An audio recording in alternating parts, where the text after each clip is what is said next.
Hello anime lovers, स्वागत है आपका हिंदी एनिमे वाइब चैनल पर। और आज हम शुरू करने वाले हैं एक कमाल के नए एनिमे को जिसका नाम है सोलो लेवलिंग। तो चलिए जानते हैं इसकी कहानी को बिना किसी देरी के एपिसोड नंबर 1 के साथ। एपिसोड की शुरुआत में हमें बताया जाता है कि करीब 10 साल पहले इस दुनिया में अचानक ही कुछ पोर्टल्स खुलना शुरू हो गए। इन पोर्टल्स में कुछ मॉन्स्टर्स और जादुई राक्षस रहते हैं जिन पर आम इंसानी हथियारों का कोई असर नहीं होता। सिर्फ वही लोग इनसे लड़ सकते हैं जिनकी जादुई शक्ति जाग गई हो। ऐसे लोगों को हंटर्स कहा जाता है। इन हंटर्स को उनकी मैजिकल पावर्स के हिसाब से रैंक्स मिलती हैं, जैसे ABCDE। सबसे शक्तिशाली हंटर्स S रैंक के होते हैं और सबसे कमजोर E रैंक में। लेकिन एक बार जादुई शक्ति जागने के बाद हंटर्स उसे और ज्यादा डेवलप नहीं कर सकते। हमें 3 साल पहले का एक फ्लैशबैक दिखाया जाता है जिसमें एक आइलैंड पर कुछ हंटर्स एंट जैसे मॉन्स्टर्स से लड़ रहे थे, लेकिन एंट्स इन हंटर्स पर भारी पड़ रही थी क्योंकि ये लो रैंक हंटर्स थे। इनमें एक हंटर्स मर ही गया था, लेकिन तभी यहाँ पर 3 S रैंक के हंटर्स आ जाते हैं और आसानी से इन एंट्स से लड़ने लगते हैं। ब्यूंग नाम का आदमी हीलिंग मैजिक का यूज कर घायल हंटर्स को ठीक करने की कोशिश करता है। तभी यहाँ पर एक व्हाइट एंट आ जाता है जिसे ये लोग इन मॉन्स्टर्स का लीडर समझते हैं क्योंकि ये रेड एंट्स के मुकाबले ज्यादा पावरफुल है और ये दोनों मिलकर उसे आराम से मार देते हैं।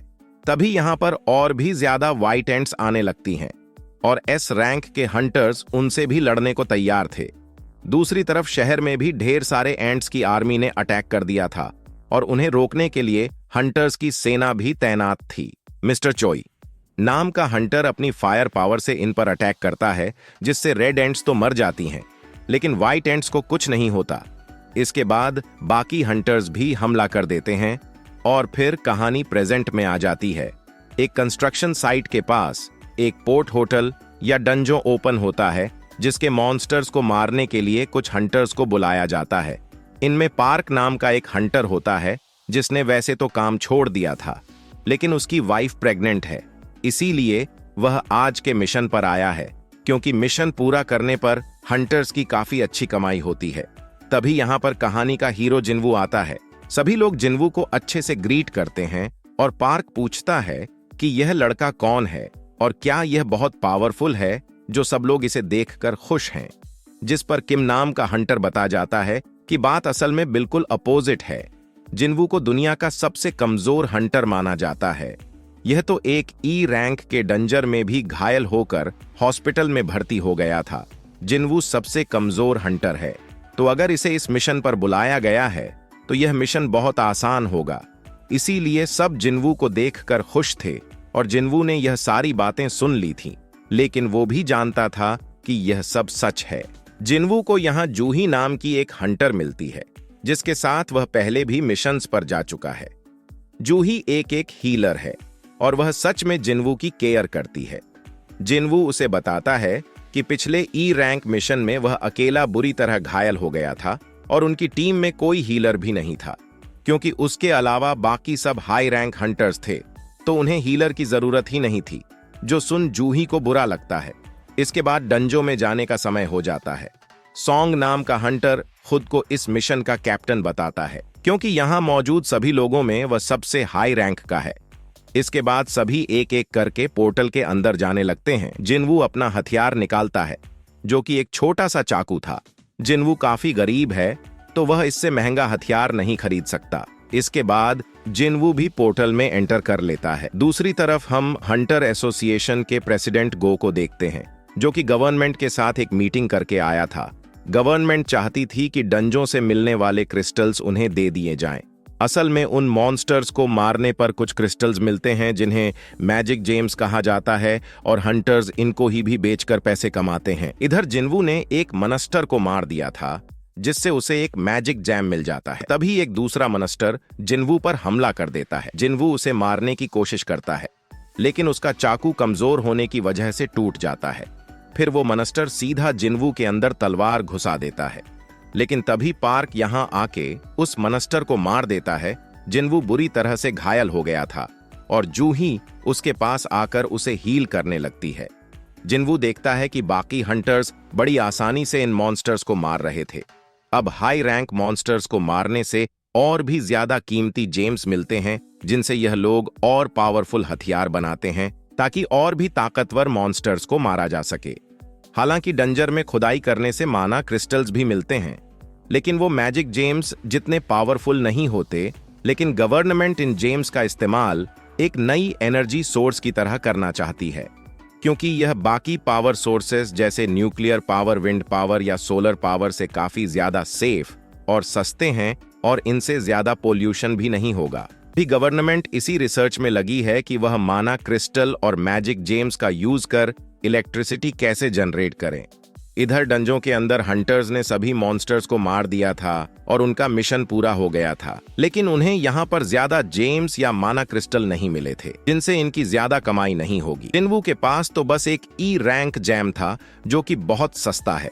जूही जिन्वू से पूछती है कि वह आखिर हंटर बना ही क्यों, क्योंकि इस तरह तो वह जल्द ही किसी दिन मारा जाएगा। तभी इन लोगों को यहाँ पर एक सुरंग दिखाई देती है, यानी कि इस डंजर के अंदर भी एक डंजर है, जो कि काफी अजीब बात थी। कैप्टन बताता है कि उन्हें इसके बारे में हंटर एसोसिएशन को बता देना चाहिए, लेकिन बाकी हंटर्स कहते हैं कि उन्हें इस सुरंग में जाके बाकी मॉन्स्टर्स को भी मारना चाहिए, जिससे इन्हें और ज्यादा जेम्स मिल सके।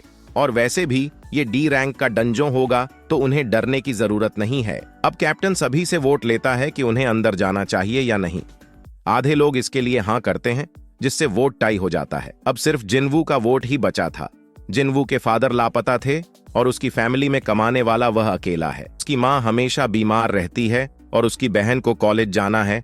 इन सब चीजों के लिए ही जिन्वू इतना जानलेवा काम करता है और वह भी सुरंग में जाने के लिए हाँ कर देता है। हंटर्स एसोसिएशन में भर्ती होने के लिए पहले इन्हें एक टेस्ट देना होता है, जिससे इनकी मैजिकल पावर्स के बारे में पता चलता है और फिर उसी के हिसाब से इन हंटर्स को रैंक दी जाती है।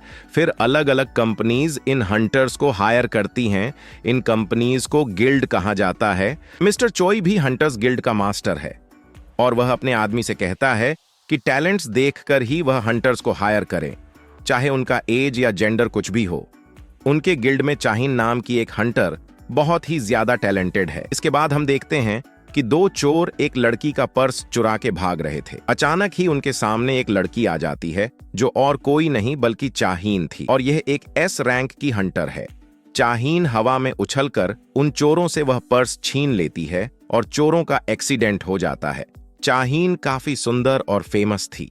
जल्द ही उसके आसपास लोगों की भीड़ जमा हो जाती है और सभी उसकी तारीफ करने लगते हैं। इससे चाहीन काफी शर्मा जाती है और वहां से उछलते हुए चली जाती है। शायद चाहीन की पावर्स यही थी कि वह काफी ऊंचाई तक कूद सकती है। खैर, इधर हंटर्स गुफा में चलते जा रहे थे। जिन्वू जूही से माफी मांगता है, क्योंकि उसकी वजह से जूही को भी अंदर आना पड़ा। जूही उसे काफी डांट लगाती है, क्योंकि अभी वह मरते मरते बचा है और फिर भी उसने एक और डंजर में जाने के लिए हाँ कर दी। अगर टीम में कोई हीलर ना हो तो जिन्वू का जिंदा बचना नामुमकिन है। जिन्वू जूही से माफी मांगता है तो जूही कहती है कि वह माफी के लिए उसे डिनर डेट पर ले जा सकता है, जो सुन जिन्वू थोड़ा शर्मा जाता है। सुरंग के आखिर में इन्हें एक बड़ा सा दरवाजा मिलता है, जिसे खोलकर यह लोग अंदर जाने लगते हैं। इधर प्रेसिडेंट गो नए भर्ती हुए हंटर्स को बताते हैं कि 10 सालों के बाद भी इन्हें पोर्टल्स के बारे में ज्यादा कुछ नहीं पता है। कोई नहीं जानता कि डंजर में कब क्या हो जाए, और हंटर बनना एक काफी रिस्की काम है। भले ही यह कितने मिशंस भी कंप्लीट कर लें, लेकिन इन्हें हमेशा चौकन्ना रहना चाहिए। जिंदा रहने के लिए यही सबसे इम्पोर्टेंट है। दरवाजा खोलकर यह लोग एक बड़े से कमरे में आते हैं, जिसके अंदर ढेर सारे स्टैचू रखे हुए थे, जो कि सैकड़ों साल पुराने लग रहे थे।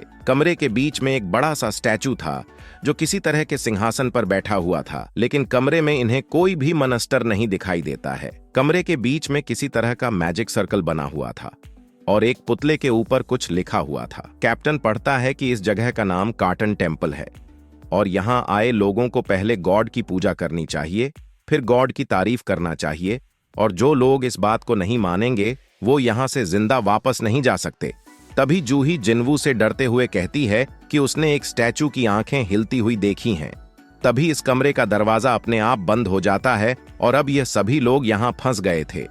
अब एक हंटर दरवाजा खोलकर यहाँ से भागने की कोशिश करता है, लेकिन तभी उसके पास वाला स्टैचू अपनी कुल्हाड़ी से उस आदमी को काट देता है। यह देख सभी लोग बुरी तरह से डर जाते हैं कि वो स्टैचू हिल कैसे सकता है, और अगर एक स्टैचू हिल सकता है तो इसका मतलब है कि यहाँ वूड सभी स्टैचू जिंदा हैं। जिनवू भी यह देखकर डर गया था।